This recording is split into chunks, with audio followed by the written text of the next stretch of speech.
doesn't matter to me, I don't care. Okay, so if you guys could get the door for me. So we're still talking about the heart, right? Cardiovascular drugs. We mentioned a couple of these things last week. We talked a little bit about heart failure, a little bit about angina and MI. But we're gonna get into it a little bit more and add some stuff to it, okay?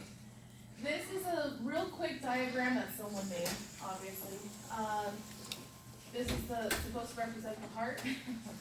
And then basically the blood flow that our body goes through, the system that it goes through. We're gonna do something that looks a little bit less complicated. But one thing we wanna talk about is we have different terms that we learn about, one of which is cardiac output. Okay, so cardiac output is the amount of blood, basically, pumped in 1 minute. Okay, so it's the volume amount, right? It's volume. So we saw in that video last week that it was approximately 4 to 8 liters that circulated. Depends on your mass, it depends on fluid and electrolyte status and things like that, how much you have, right? So that's our cardiac output. We want to see how much do you have going through your body within 1 minute. What is going to determine that amount? Whether it's 4, whether it's 4.5, 4.2, 8, how do we know that? The way it's calculated is by doing this little equation, which is stroke volume times your heart rate. Okay? So, cardiac output is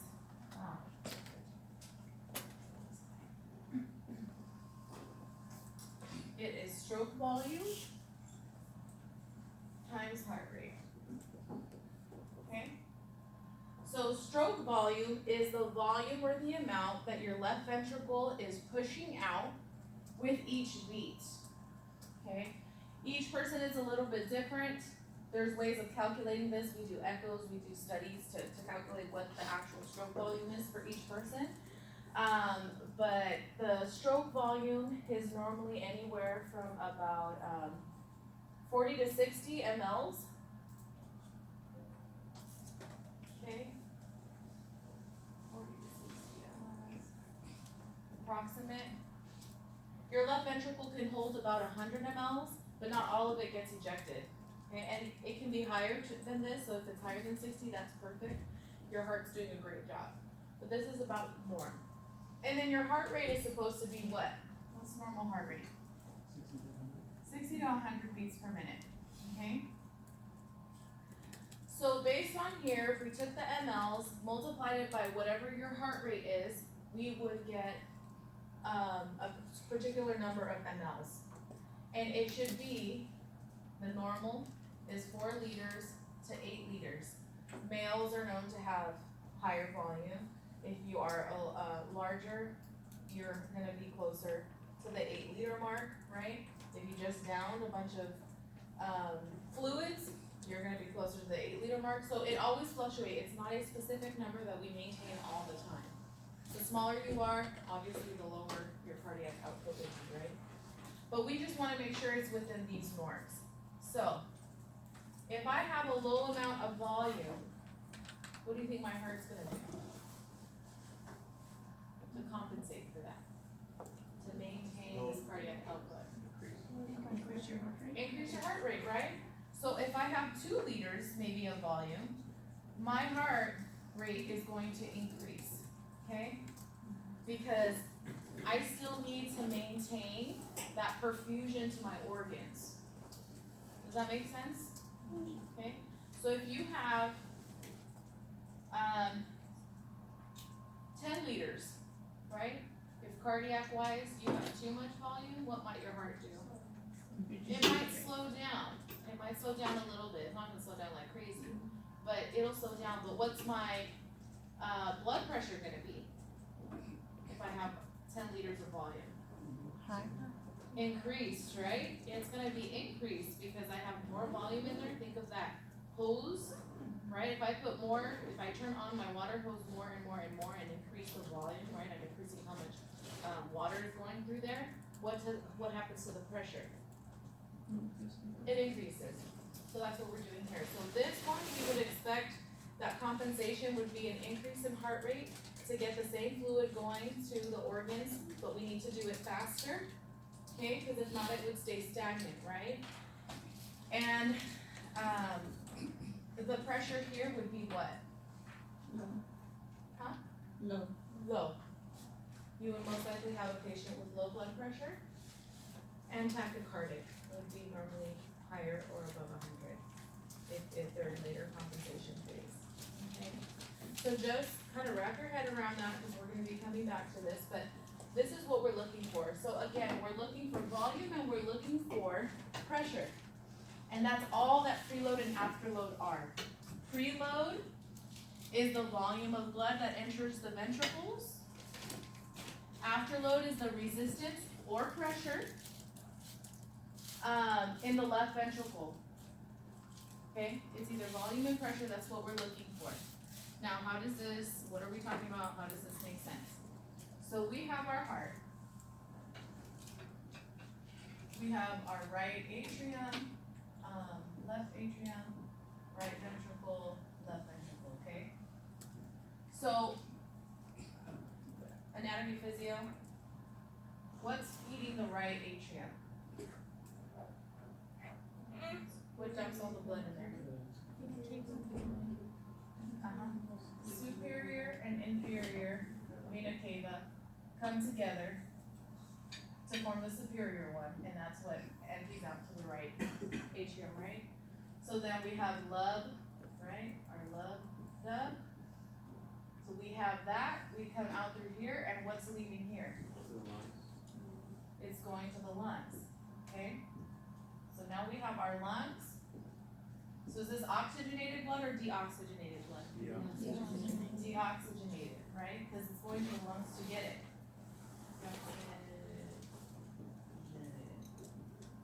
Okay. Comes to the lung, we have O2, CO2 exchanging.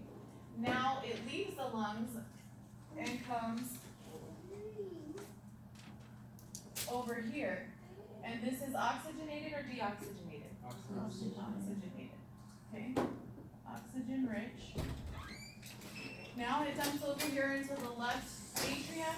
We have our lub dub, right? Comes through here, and this bad boy is responsible for feeding what? Your body. Right? This is the biggest, best pump we have. Now we have this left ventricle. We do our lub dub. This has so much capacity to fill. Each one has a particular capacity of volume to fill. So we're gonna just say that our left ventricle, each stroke volume is 40 to 60 mLs. Yes, it can be more. Okay.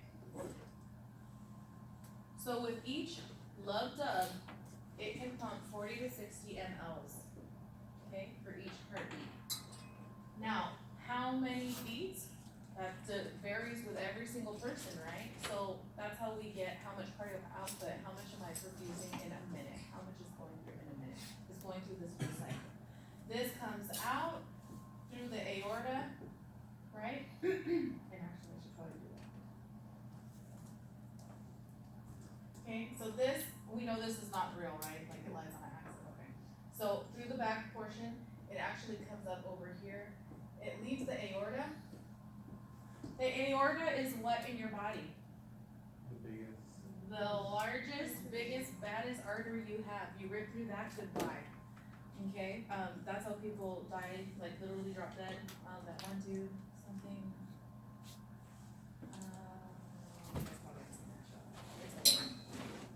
Ritter.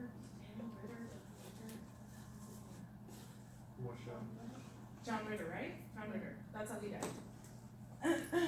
So, you want to take care of this thing. But guess what? It's the biggest, largest hose, essentially, that you have in your body. And it's responsible and it holds the most amount of pressure that you have in your body. Okay? It's larger, it needs more pressure. The problem is we have this left ventricle with only 40, 60 ml, so you can think of a little syringe that's filled with 40 or 60 mLs of fluid, and we need to squirt it out. But if I put my finger at the end of that syringe and I try to squirt, is anything gonna happen? How hard do I have to push on that syringe for it to pop out? Super hard, right? That's what's happening here. Okay, that is what afterload is. We have this resistance from the fluid that's coming here, which is signified by my finger. And the syringe, it's the finger portion.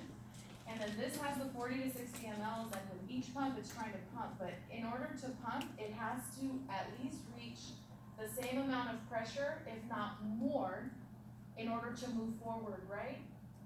Does that make sense? Because if it doesn't reach that pressure, is it gonna move forward? No. So, it needs to have that much pressure. What's happening here between this amount coming here and being pumped out into the aorta is what we refer to as afterload. So if you see that here leaving the ventricle coming out into the aorta, that's what we are referring to. If I have more preload, will I have more afterload? So if I put more volume into my heart, will I have increased pressure? Yes. If I have decreased preload, decreased volume coming in initially from my right atrium, will I have a decrease in pressure? Yes. Right? So they're directly related. Okay? So that's all this is saying, that afterload is the resistance in the left ventricle that has to be overcome to circulate blood. Does that make sense now when you read it? Did you first read it? You're like, what are you talking about? I have no idea. So that's what it's referring to. But you have to understand this concept of cardiac output, the stroke volume and what's happening with that, how heart rate can mess with it. Because say I have enough volume, but my heart rate is low. Am I still perfusing at how I'm supposed to be perfusing? No, right? But what if I have enough volume but a really high heart rate? Am I still perfusing? Oh, it's harder, huh? Am I still perfusing? So if you have high volume and a high heart rate, are you still perfusing fine? Some say yes, some say no. Tell me why. No, why? Because the resistance is working against the heart. Yes. Yes. Huh? It's like I retract my previous statement. Okay, so if you have a lot of fluid, right, and you're pumping out and pumping out, think of you guys with those manual pumps with the bikes. If you've ever used one, I know that's like old era, right? If you've ever used those, if you ever think about that, you're sitting there, you're pumping, and the first few, even when you're washing, you use Windex or whatever. The first few pumps, you're like, right? And then what happens with like 20, 30 seconds into it? Oh, I didn't know how to muscles are, it's cramping, right? You're like, okay, I'm trying, and like, it looks like you even get your other hand involved, right? And you're sitting there trying to push the dumb thing, and it's taking a lot of force to be able to do that, right? It's the same thing that's happening with your heart. If you're gonna overload it or increase that pressure, you're decreasing the functionality of your pump, okay? And you can only do it, it's again, sympathetic nervous system, it's only meant to do these types of things for how long? Super short period of time, 1 to 2 minutes at most.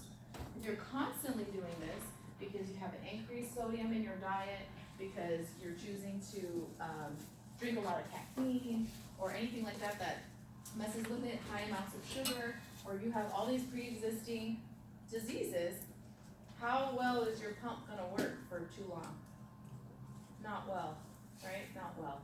So you can see how we talked about last week, how 31 to 33% of the globe is dying due to cardiac disease, and these are the reasons why. So if you keep on doing that on your little Windex nozzle or your little pump, you keep doing it, what's gonna happen to you? You're gonna tire out, right? And then you'll take a little rest, and then you'll pump real fast, and then you'll take a little rest, and then you'll pump real fast because you think that's being more efficient in some way, right? But you're really just making up for lost time instead of keeping a steady pace. You keep doing that, guess what? Your heart does that. Your heart does that too. So when your heart does that, we call those dysrhythmias or arrhythmias that your heart ends up getting. And so people get, there's 1,000 different types of them. People start getting palpitations. I don't know if you've ever gotten palpitations, but it's the worst feeling in the world. You're feeling like someone's punching you in the chest or something's coming up here and you're kind of like, wait, hold on, I don't know what's happening. I only got them for the first time last year and I was like, what is this? I was like, this is weird. And we all get them. Most of the time we don't feel them, which is fine. But when we start to feel them, that means it's happening a little bit more regularly than we'd like. And many times it happens for a little bit and then it goes away, right? So it could be anxiety, it could be actually caffeine or a couple other things that make it happen very quickly. But we have to take care of this pump. Our heart system is composed of 3 things. For males, you're gonna get this right off the bat. So 1, we have the pump. 2, we have the electrical. And 3, we have the pipes. This is what our cardiovascular system is composed of. So again, we have our pump, which is our heart. We have the electrical, which is interweaved within our heart. Okay, and that is our SA node, AV node, the the bundled his, and then Purkinje fibers. Okay. Because do our veins and arteries have an electrical system? No. No. And that's what leads us into pipes. Okay? Our pipes are our veins and arteries. And everything that implies the venules and the blah blah blah and the arterioles and the capillary, all that's under the pump. Under the pipes. Okay? So if we're messed up on any one of these things, the whole system, right? Think about your house, think about your car. If something's messed up with the pump, does everything work fine? No. But if the pump's fine and the electrical's out on your car, is it gonna work? No. If all those are fine, but something, your radiator pipe or whatever it is, breaks or springs a leak, is it gonna work properly? No, it needs all 3 functioning at the highest amount that it's supposed to be able to do the output in order to function adequately. Our bodies, our cardiovascular system is the same thing. So there's many things that break that up. All of our drugs have to do with something in this system. It either has to do with the pump directly on the heart. It has to do with the electrical, right? Those are our electrolytes. So potassium we know is a really big cardiac electrolyte that functions with that. Our calcium, like we talked about last week with our calcium channel blockers, also directly working on the electrical system of the heart, right? And then our pipes, okay? So these are the things having to do with resistance, or we talked about like beta blockers and how they work. We talked about a couple others on how they work with decreasing their action on the arterioles. That would be having to do with the pipes, right? So if you have an electrical issue, are you gonna sit there and call someone to get the pump fixed on your car? No, right? So you have to know what the problem is in order to be able to fix it, okay? So it's the same thing with our heart. It's the exact same thing with our heart, okay? Now, so preload is what? Volume. Preload is volume. Afterload is resistance, which is equivalent to pressure. Okay, preload is volume, afterload is pressure. So what would preload directly affect? Which one is that carried in? Pump? No, wait. Was that it? Pipes. Pipes, right? Your veins and your arteries carry pretty much all of your blood. Okay. And afterload, pressure. Which one carries the most pressure, is responsible for the pressures? Pump, right? The pump. The electrical is just saying this thing's either gonna work or not, right? Okay. Does that make sense? Does anyone have a question on that?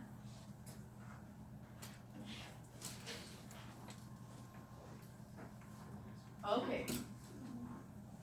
So now we have we talked about hypertension, diabetes, smoking, all that jazz last week. This is like a cutesy little thing that kind of explains that. I'm not gonna hang up too much on that. But we're gonna talk a little bit more about heart failure. It's when your heart fails, right?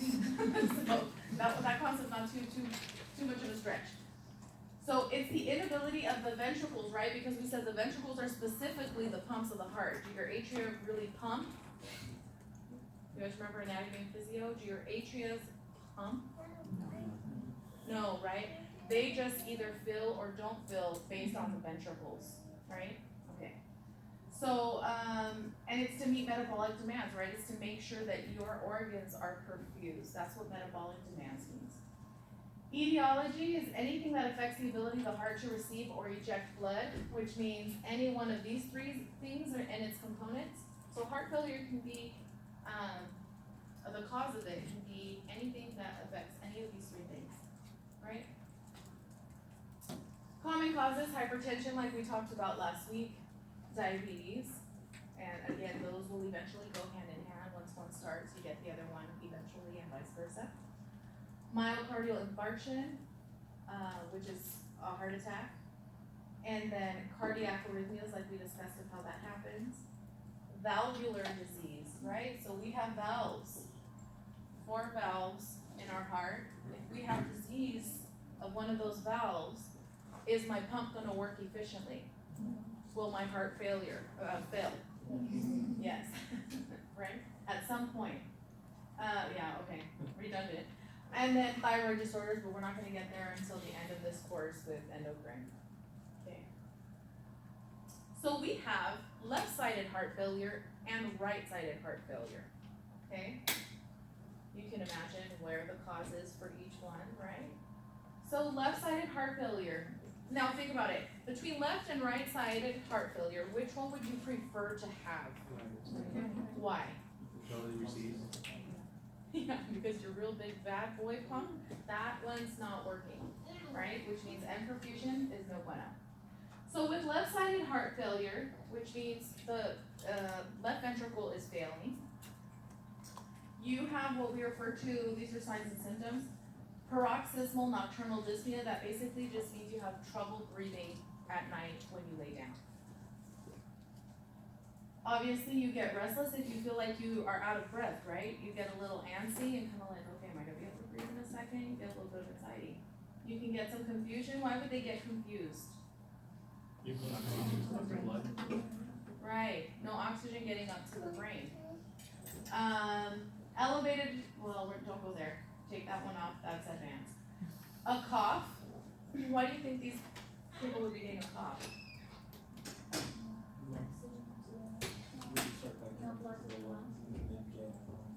Yes. They back up into the lungs, right? Because if my left side is not working, you guys are thinking, okay, it's not going forward. If it's not going forward, where is it going? Backwards. And where did that just come from? The lungs. Does that make sense? You have to kind of understand where everything's going in order to understand the signs and symptoms.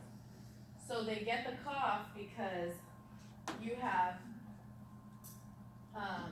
your pulmonary vein that's dumping over here into the left atria to feed your left ventricle to pump out. But this is not working, so everything gets backed up, and guess what? It gets right next door. It gets backed up into the lungs. You start to cough. You start getting this cough. Crackles are lung sounds and wheezes. Those are particular lung sounds. That means you have fluid in your lungs. Okay. Crackles just sound like Rice Krispies treats when you open it or when you smash them. That's literally what it sounds like. Wheezes, you guys have probably heard, it's like it's a tightening, okay, narrowing of the airways. And because of that, they can have what we refer to as blood-tinged sputum. So they can have this kind of like this phlegm and stuff that's coming up when they're coughing, and it's gonna have a little bit of blood tinge sometimes. Why would they be coughing this out? It's getting backed up into their lungs, right? Exactly. So that's why it causes the cough. It causes these issues with the lung sounds, And then if it gets backed up that much, then guess what? It's gonna wanna come out. Okay. We have tachycardia. Why would we become tachycardic? Trying to hurry up. It's trying to compensate, right? We're saying we're not getting as much of the stroke volume out, so the only other thing I could change in the equation is increase the heart rate to make it pump faster and make sure that everything's still perfused. Does it fix the problem? No, right? It's the problem with the pump. But it's trying. Your body is at least trying. And then we have what we refer to as exertional dyspnea. Dyspnea means when you're short of breath. Exertional means when you're exerting force, right? So what's the translation for this for our terms? Difficulty breathing when you're trying to do something. So a lot of these patients, just like this guy right here, they don't wanna move, they don't wanna do anything. All of that means oxygen consumption, which they don't have. Because they're not being able to exchange oxygen and CO2 in their lungs because it's filled with fluid. And does that allow for good gas exchange? Which contributes to the cough, the crackles, the wheezes, and blood transfusion. Do you see how it's kind of like a circle? It just goes and affects each other.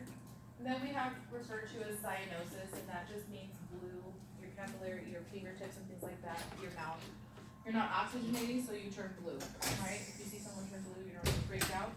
These patients can be like that because they're not getting that oxygenation and oxygen exchange in their lungs. Does that make sense? Left-sided pump, it's actually being backtracked into your lungs. Okay. So now, with right-sided, what would happen? Where would that be backed up to?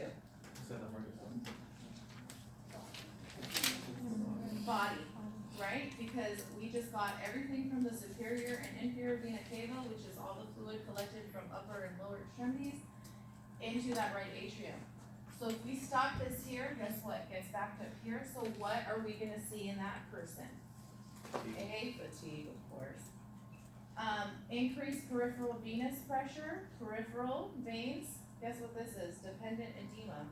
They get a lot of edema in their feet because it's backed up, right? Normally that gets sucked up, thrown up into the right atrium and pumped out. We can't do that anymore. So they have a lot of swelling in hands, fingers, their legs. We talked about ascites last week, and that's a buildup, right, in the abdomen of where it's not supposed to be. So basically, your heart's not, it's fluid is being backed up somewhere it's not supposed to be, okay? With left-sided, it's being completely backed up into the lungs, because that's the closest thing to it. With right-sided, everything just got there from your body, so that's what's being backed up. So you're seeing all the body symptoms here. All these edema, anorexia, distended jugular veins, that just means your veins right here in your neck are larger. That's called JVD. Okay, and ascites. Anything in your body is building up. Here's where students confuse the crap out of these two. You got your concept as you move forward in the cardiac system, so you say, oh, left ventricle, I'm gonna have all these problems. Edema, this, that, whatever, because you're thinking body. It's the opposite. Okay, so you have to remember, it's not going forward, it's being backed up. Does that make sense? Mm-hmm. Yes, who's not totally there convinced? So left side is backed up from the pump out of the heart, and then left side is pumped being from the. No. The opposite. So I have my heart, right? What feeds the right side? The body. So if it's blocked, where is it getting jammed? Behind that into the body. So you're getting the body symptoms here. Does that make sense? Because if your heart had the ability to move all this fluid forward, would you have a problem? No. Okay, so that's where students always get in trouble, is that I give you a bunch of right-sided symptoms and you tell me it's left-sided. Because again, we're taught in anatomy and physio the right way it's done, and we want to move forward, but you have to remember in a disease process, we're actually moving backwards. Okay? All right. Can you have both? Yeah. when you get one, are you more at risk of getting the other one? Yeah, because at some point, this is gonna continue to back up, and further back up, that it ends up causing the other one, okay? So we do see that. So as soon as you get diagnosed with heart failure and things like that, it's very important to educate your patients or your family and friends, to make sure that they are doing everything they're supposed to be doing. Low sodium diet, right? Because that directly affects the volume, right? And are we seeing an increase in volume with these patients? Yeah. It's either volume in the lungs with left-sided or volume in the body, whether it be edema upper or lower, or ascites and things like that. And, excuse me, for right-sided failure. So number one, low sodium diet. That's why we call that a cardiac diet. The lower the sodium, the better we are, because just everything we consume now has sodium in it. And that directly plays a role on the stroke volume. Okay, when we're chewing caffeine, right, we're getting real excited with our energy drinks. And so, things like that, that's directly affecting the heart rate, that electrical conductivity of the heart, right? It increases it, you get a little excited, you get pumped, right? That's what it's doing for that. So has your stroke volume changed? No, but you're messing with the heart rate, so it does mess with your cardiac output, okay? But you have a range, and your body has compensation methods to be able to work that out. But at some point, if one of these three things start to dwindle, you're gonna have issues. Okay. So how do we treat heart failure? Control risk factors, that's number one, like we've talked and stressed on last week, right? We wanna control, so if you have diabetes, control your diabetes. And what's the way we control all these things? Diet and exercise, right? If diet and exercise, you're doing everything you can, and maybe you have a genetic issue or just it's too far gone, then that's when we want to bring in pharmacological methods, okay? But we really shouldn't be using pharmacological methods as our first line treatment, right? We really shouldn't. But especially in this country, that's what we do as regular for. We'd rather take 100 pills than actually, do something with our diet and exercise, unfortunately. So eliminate alcohol and tobacco use. I think we talked about smoking and tobacco last week, right? How it increases pressures. No? Did we or yes? No? Tobacco vasoconstricts. Tobacco vasoconstricts. Your lungs have a very, very, very large surface area. All the capillaries in there, right? I mean, it's full of capillaries all over the place for oxygen exchange. When you inhale tobacco, you constrict all of that. So you're decreasing that gas exchange within your lungs. Is that something smart to do? Yeah, no. Right? Because that's gonna directly affect now the cardiac system, yeah?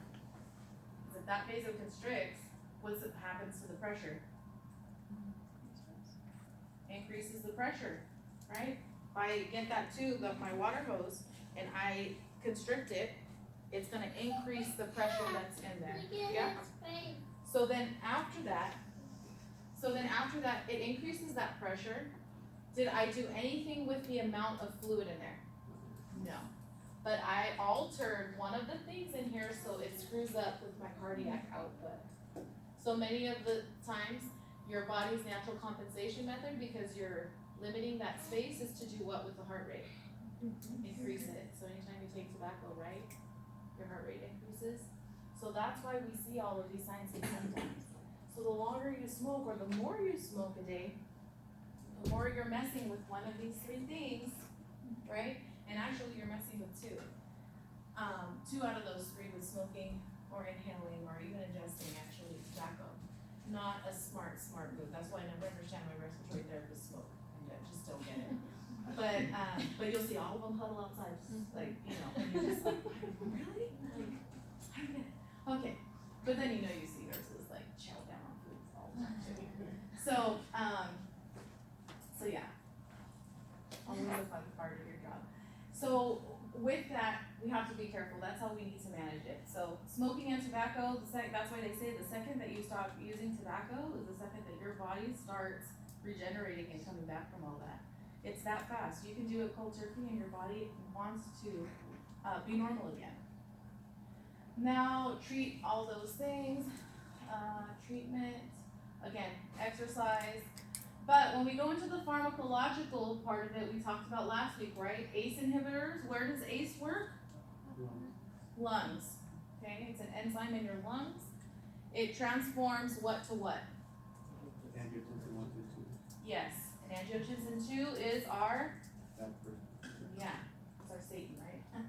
So, our ARBs, angiotensin receptor blockers, does that mean that there's no angiotensin 2 floating around?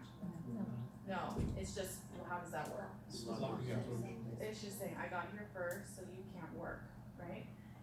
And then we have our beta blockers, how does that work? Stops running. It stops renin, right? So that's part of it. It decreases renin so that the whole RAS system. And what else? Because it's an adrenergic receptor. It also decreases the resistance, right? In your pipes. Okay. So vaso allows for vasodilation as well. Okay, decreasing the pressure that way. And then we have diuretics. So we had 3 last week. Let's see if we remember those pop quiz. Well, we have 3. What are they? Tell me one. Huh? Your 3 diuretics. What kinds are they? Lasix, but what is Lasix? But what type of diuretic? Loop diuretic, right? So we have a loop diuretic, which is your Lasix or your furosemide, perfect. Then we have what other category? The thiazides, right? Perfect. And then what's your 3rd one? Close. It's another, not calcium, but it's another electrolyte. Potassium sparing, someone said it's potassium sparing, right? So we have these different diuretics that we can use. All 3 of them do what?